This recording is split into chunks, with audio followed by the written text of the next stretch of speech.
Before you watch this video, I need to warn you. I don't know what I'm doing. If you're squeamish to blood, click away now. Because at some point in this video, this is going into this.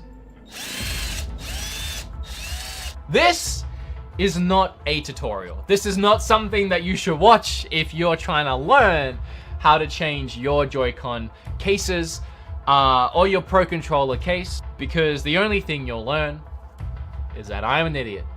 It was a really, really bad idea. But I filmed it, so here it is.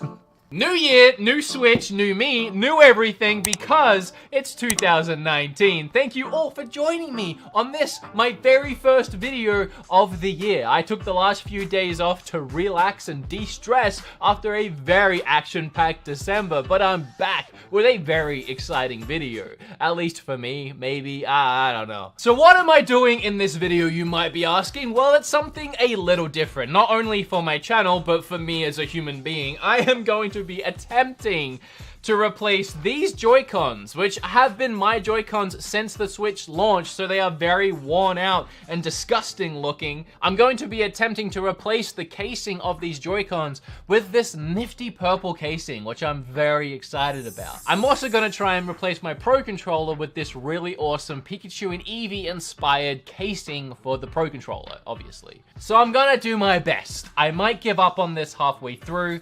We'll see. I'm going to show some of the process as I go, but for the most part, what you're going to need is a hammer. Any kind of hammer is going to do. You're going to need a mallet, a stud finder, so you don't end up drilling into the wrong place. And I drilled into my finger. Fortunately, I kind of drilled like up and down, but it's very swollen. A pair of scissors. Oh, and just in case you lose some screws, just like a tub of rusty old screws that you find around the house. Any of them will do. All right, so the first step was actually getting the Joy-Cons off of the Switch in the first place. So you see there's this little button behind here that you press to remove the Joy-Con. The first step is to go ahead and just drill straight into that. There's a screw behind it, so. Okay, first step is to get this battery out. One thing that's really cool is this kit has everything you'll need.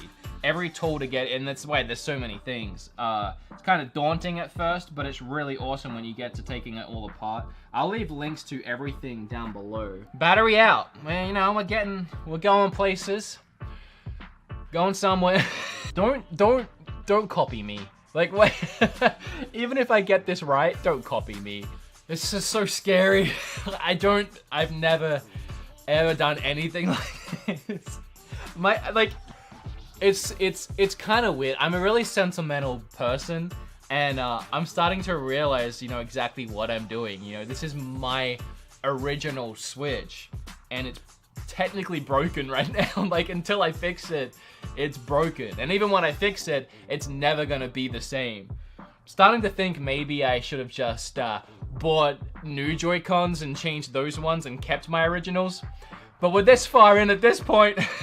New year, new me, new Switch. All right, how do I disconnect this little part from the board here? Probably just have to.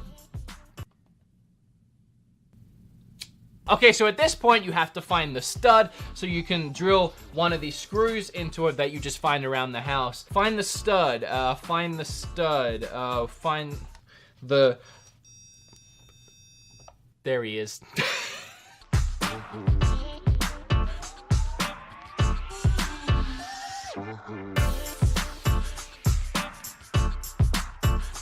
Why am I doing this? Why does this hurt me so much? Why? We are up to my fun part, at least, which is putting these new thingamajiggies back on. All right, so first step is probably gonna be putting in my buttons. This part I could easily screw up. I could easily put this all together and find out that I put the buttons in wonky. And I'm definitely the kind of guy that gets his IKEA furniture, puts it all together, and then realizes a drawer is upside down and I have to take the entire thing apart. Oh, there's actually grooves in here that you have to lock them into. Oh, that makes it easier, actually.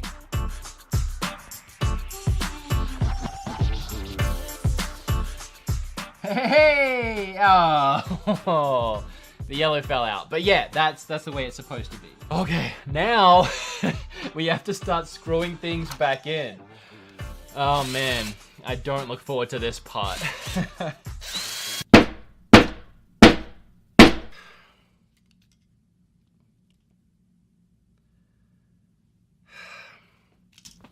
I did it!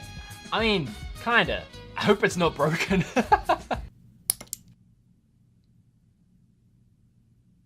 Don't think I broke it, I just think it makes a sound when you take it off. That didn't sound good though.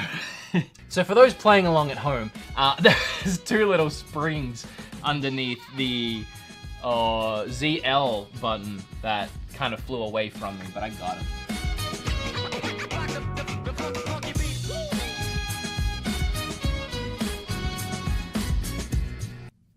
Damn.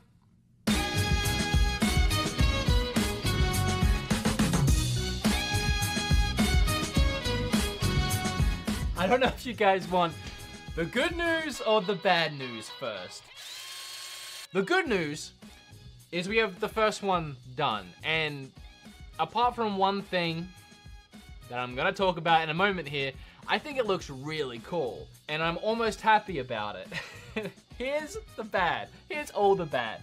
A small bad is there's two small screws here. Not sure why they didn't go back in with the rest of the Joy-Con. I guess I used two screws somewhere where I was supposed to use these ones, and I used them instead. But the Joy-Cons themselves, the skins that I bought, they came with these screws. So I screwed them all the way in as tight as I could, and I didn't realize because I was screwing this way, they actually came back out the other side. I was filming for so long and I got so involved, I don't know if I actually recorded that part, of the camera stops recording at that part, but now I have these two holes here where I've actually screwed through and out of the case.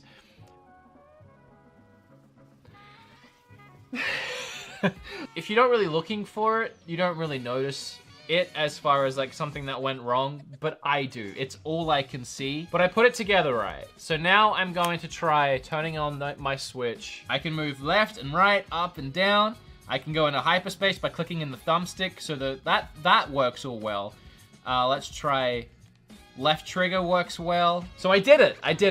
Honestly, if it wasn't for that one mistake, if I just knew I was screwing through to this other side, it would have been almost perfect. I did it, you know, I did it. And I'm kind of proud because I've never done anything like this before. I cannot do the right one right now. I'm gonna have to either go away and do it and come back, or film it another time, even if it's later tonight. I am exhausted. That was exhausting.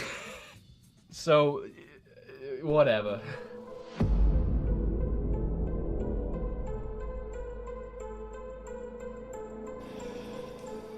For those that don't like the sight of blood, I would either minimize your window or close your eyes. I drilled into my finger. Having the drill on the table initially was a joke, but those tri-wing screws, they thread really easily, and two of them threaded, and I got really done. Like, well, there's the blood. I finished it, but I left out a part, so I had to open it back up again. And I got so done, I decided to try using a drill bit to... And I was putting a lot of pressure on it, and it slipped, and I drilled into my finger. Fortunately, I kind of drilled like up and out, but it's very swollen. My two biggest regrets was doing this in the first place. Do not recommend. And deciding to not film the second Joy-Con, because I at least wish I had got that on film. Happy New Year! So this is now the next day, and I want to clarify something going into this second part of the video. I know when I sat down here, I kind of did a goof and a gaff where I had all of these crazy things that I wouldn't actually need for the video, and I did some funny ha-has, making it look like, yeah, I was kind of messing around. At no point was I being reckless. At no point was I using the drill in a stupid manner. This isn't really, that side of thing isn't a, well, what did you expect when you were messing around? Because none of that was ever going to hurt me. So what happened was, the second Joy-Con, I put everything back together and I left a part out. Nintendo used these screws in the first place because you have to go out and get a special screwdriver set for them. And most people aren't going to have these lying around their house to prevent people actually opening up these things and breaking their stuff. And the next security measure is these things are so brittle that even if you get these screwdrivers, when you're trying to get them undone, there's a decent chance they're going to thread themselves and they're going to get locked into place. It's all a security measure to stop you actually getting in. And I managed to get them out well the first time on both, but I had to go back in both times. Now, of course, all of this happened off camera because this entire process took hours. Both my camera batteries died, the SD cards filled up, just trying to shoot this friggin' thing. But I read online some fixes to get these dry screws out when they thread. You can use napkins, like these paper towels, or you can use elastic bands and try and just prop it in there with something to get more friction. None of that was working because they were all threaded. So my last resort was just to drill them out. And initially when I hurt myself, I wasn't sure what it was that had happened because one moment I'm drilling into my Switch, the next minute I'm drilling into my hand. While I figured it out after I looked at my drill later on, the drill bit was so thin, the one I was using, it actually snapped. I was putting too much pressure on it and my hand was just, you know, it's stupid the way I was holding it, but I was sort of propping it up like this and I was drilling like this, and it snapped and I fell into my hand, and obviously it was still drilling, and I drew it into my hand. As you can see, it kind of snapped off horrifically. There's a big sharp point on it, and it kind of tore my finger up a little bit. But as you know, flesh and drill bits don't mix well. It wasn't a straight in and out. It was kind of a zzz round and about, and it tore a decent sized hole. I don't know how much I can say and show without being demonetized, so I don't want to go into all the details, but the stuff that comes out of a human body when it gets injured, it came out a lot. That's probably the most of that stuff I have seen from me in my life. I've actually been pretty lucky to just not hurt myself. I'm usually not a clumsy person. The only time I've experienced anything that hurt more than that was when I got my knee operated on. I got home and I fell on it. So it wasn't me being stupid. Because my videos are very comedic and I was, you know, fumbling around. I want to clarify that because be responsible with power tools. Be responsible, especially if you're doing something like this. And for the most part, I was, again, just inexperienced. But here we go. I did it. I did it. And I was playing my Switch this morning to test to make sure everything was fine. Played it for an hour, a bunch of different games. It works perfectly. I did do it. I've successfully done it for what it's worth. Thank you. Appreciate you. I think it looks really, really, really nice. Now, against my better judgment, this is the second half of the video where I'm changing the Pro Controller. In hindsight, I kind of wish I got a better shell, like maybe a jungle green, but I thought this would be better for variety and something that you guys might like to see. One saving grace here is, unlike the Joy-Cons, this is supposed to be easy. Let's go back to having some fun while avoiding hurting my finger anymore, or any of my other fingers for that matter. Thanks for cleaning up all the stuff. I missed this spot. Yeah, I can see it. Yeah. Yeah, it's all over that thing. Currency. Yeah, it looks like Dexter should swing by. Let's try not to kill myself this time. Even Arlo was disappointed that I didn't get it on camera. When a friendly blue puppet. Yeah, I wanted to see the destruction. That's when you know you messed up. You are going on a run.